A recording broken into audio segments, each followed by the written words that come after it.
Rasulullah. Can you pray to the Prophet, peace be upon him, say, Ya Rasulullah? Absolutely.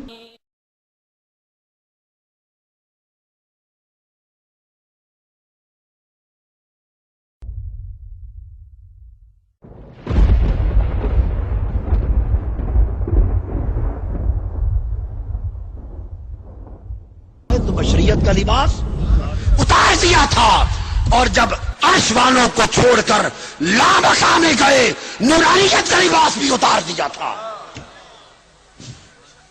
اب کون سا لباس رہ گیا؟ ہائے ہائے،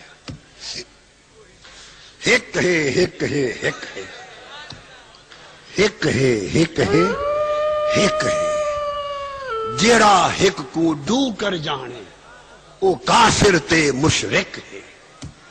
واہ یا رسول اللہ، یا رسول اللہ۔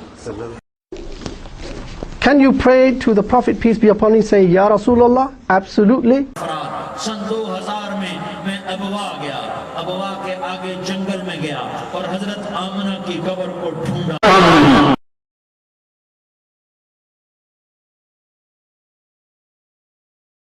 اللہ کی تلوار عرش کے اوپر سے چلی ہے، عرش زیر و زبر، عرش کے فرشتے زیر و زبر، عرش کے پنجواں چوتھا تریا دوا پہلا آسمان لا، خود ہوا فضا خلا لا، وہ زمین آسمان چند سورج تارے لا، بت انسان جنات جن پرند چرند آبی خاکی ناری نوری ہوائی فضائی خلائی سب لا ہیں، کوئی کچھ نہیں ہے، کوئی کچھ نہیں ہے، جو کچھ ہے وہ اللہ ہے، جو کچھ ہے وہ اللہ ہے۔ جب لا کہا وہ لا ہوا، وہ لا بھی اس میں لا ہوا، جز لا ہوا، کل لا ہوا، پھر لا ہوا، اللہ ہوا۔ Ya Rasulullah. Can you pray to the Prophet, peace be upon him, say, Ya Rasulullah? Absolutely. Okay, what is the difference between Sunnis and Sufis? Sunnis are Sufis and Sufis are Sunnis. No Sunni cannot be Sufis, and if a Sunni says I'm not a Sufi, then he is a Wahhabi.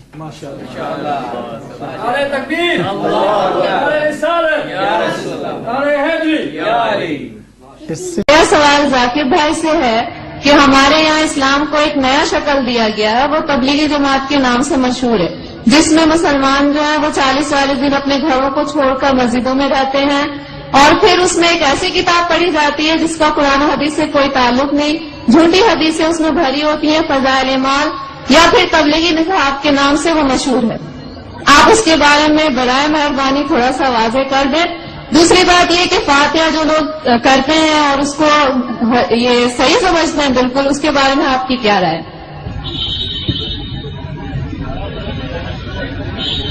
حالانکہ ایسے سوال کا جواب میں اکثر دیتا نہیں ہوں، کیونکہ میرا فن جو ہے وہ پوچھنا موجود ہوگا، کیونکہ آخری سوال اور خواتین کی طرف سے ہے، لوگ یہ نہیں کہنا چاہتے خواتین کے سوالات کا جواب میں نہیں دے رہا ہوں۔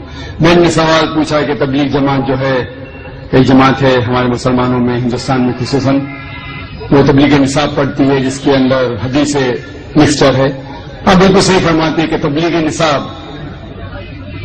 یا فضائل اعمال جسے کہتے ہیں، اس کے اندر وہ کتاب ہے جو مولانا زکریا صاحب نے لکھی تھی، اس کے اندر مکسچر ہے، صحیح حدیث بھی ہے، ضعیف بھی ہے، موضوع بھی ہے، قانونی قصہ بھی ہے، تو اسے سارے حدیث کو ماننا اور سارے حدیث پہ عمل کرنا صحیح نہیں۔ ہمیں عمل کرنا چاہیے صحیح حدیث پہ، صحیح حدیث ہماری حجت ہے۔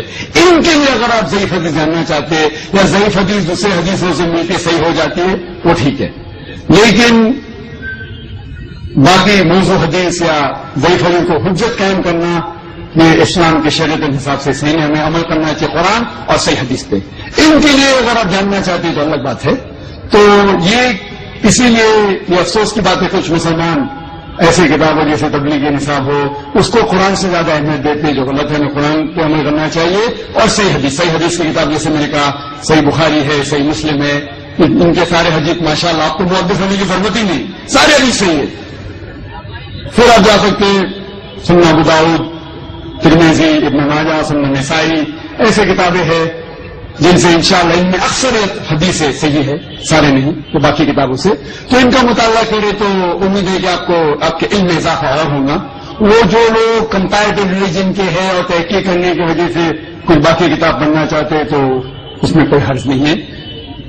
اور جو سوال تھا کہ 40 دن ایسا کوئی، میں قرآن مجید کی کوئی آیت نہیں جانتا ہوں جس میں لکھا ہوا ہے کہ 40 دن کے لیے آپ کدھر جاؤ، یا کوئی صحیح حدیث میں نہیں جانتا ہوں اس میں لکھا ہوا ہے کہ 40 دن کے لیے آپ کام چھوڑ کے کچھ جانا چاہیے، یا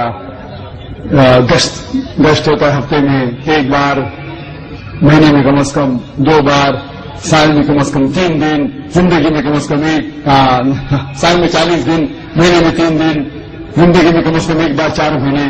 یہ سب چیز کچھ قرآن سے حدیث سے ثابت نہیں، قرآن سے حدیث ثابت نہیں، لیکن ہمیں ہمارے مسلمان بھائیوں سے پریم سے پیش آنا چاہیے۔ افسوس کی بات ہے کہ ہمارے مسلمان بھائیوں میں اتحاد نہیں ہے۔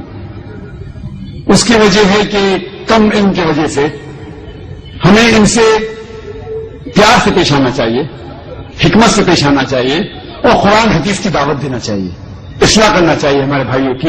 یہ کہنا کہ آپ غلط ہے اور شدت کے ساتھ ان کی مخالفت نہیں کرنا چاہیے، پیار اور حکمت کے ساتھ۔ جس طریقے سے میں کہتا ہوں بہنوں کو مسلمان کے لیے بھی کام کر سکتے ہیں، اور ہم اس بات کی طرف جہاں پر ہم نے یکساں ہے، کیا یکساں ہے؟ قرآن ہے، صحیح حدیث ہے، یکساں ہے، اس کے اوپر عمل کرو۔ تو افسوس کی بات ہے کہ ہم حکمت کا استعمال نہیں کرتے، اسی لیے تفرق ہے۔ میں نے ایک تقریر دی تھی چنئی میں جنوری کے مہینے میں، یونٹی میں مسلم امہ، اسلام کی امت میں اتحاد، اور یہ تقریر انگریزی میں ہے جس میں میں نے فارمولہ دیا ہے کس طریقے سے قرآن اور صحیح حدیث کے اوپر عمل کریں گے تو انشاءاللہ سارے مسلمان اتحاد میں رہیں گے، ایک ہوں گے۔ جیسے اللہ تعالیٰ فرماتے ہیں سورہ عمران میں سورہ نمبر 3 آیت نمبر 103 میں، واعتصموا بحبل اللہ جميعا ولا تفرقوا، اور ہم اللہ کی رسی کو مضبوطی سے پکڑے۔ اللہ کی رسی ہے قرآن اور صحیح حدیث، اس کو اگر ہم پڑھیں گے سمجھ کے، افسوس کی بات ہم قرآن سمجھ کے پڑھتے ہی نہیں۔ چند مسلمان قرآن کو سمجھتے ہیں، باقی لوگ تلاوت کرتے ہیں، رمضان میں 1 بار 2 بار 10 بار، الحمدللہ تلاوت کیجئے، اچھی بات ہے، ثواب ملے گا، لیکن صرف تلاوت کرو اور اس کے اوپر عمل نہ کرو تو جنت میں جانے کی کوئی گارنٹی نہیں۔ تلاوت کرو، اگر آپ عربی نہیں جانتے تو اس کا ترجمہ پڑھو، اردو میں پڑھو، ہندی میں پڑھو، مراٹھی میں پڑھو، انگریزی میں پڑھو، جو زبان پہ آپ کو مہارت ہے اس زبان میں پڑھو۔ بخاری کا ترجمہ پڑھو، صحیح مسلم کا پڑھو اور عمل کرو۔ افسوس کی بات ہے کہ ہم قرآن مجید کو سمجھ کے نہیں پڑھتے، اسی لیے کوئی بھی آدمی اپنے آپ کو عالم بول کے آپ کو گھومنے لے جاتا ہے۔ کوئی بھی کچھ بھی کہ فتویٰ دے دیا، مان لیے۔ دیکھو ذاکر نائک جو اسلام میں کہتے ہیں وہ 0 ہے، 0۔ اسی میں میں کہتا ہوں اللہ کہتے ہیں قرآن میں سورہ عمران سورہ نمبر 3 آیت نمبر 64 میں، تالا کل میں تم سوال بہنا بڑھ، میں اگر کہوں گا تو اس کی اہمیت ہی کچھ نہیں۔ تو میں جو کہتا ہوں اسلام میں 0 ہے، میں ہمیشہ قرآن حدیث، قرآن صحیح حدیث۔ تو جو بھی عالم کچھ بھی آپ سے کہتا ہے اس سے پوچھئے، کوئی ہاتھ بڑھانا کن، آپ اپنا ثبوت پیش کرو، ان کو تم صادقین اگر آپ سچے ہیں تو قرآن مجید کی آیت سورہ بقرہ کی سورہ نمبر 2 آیت نمبر 111 میں، کوئی ہاتھ بڑھانا کن ان کو تم صادقین، آپ اپنا ثبوت پیش کرو اگر آپ سچے ہیں۔ اگر آپ کے ثبوت پیش کریں گے تو اسلام میں ہر مسلمان کو 40 دن دینے کا تو میں جاؤں گا بے شک۔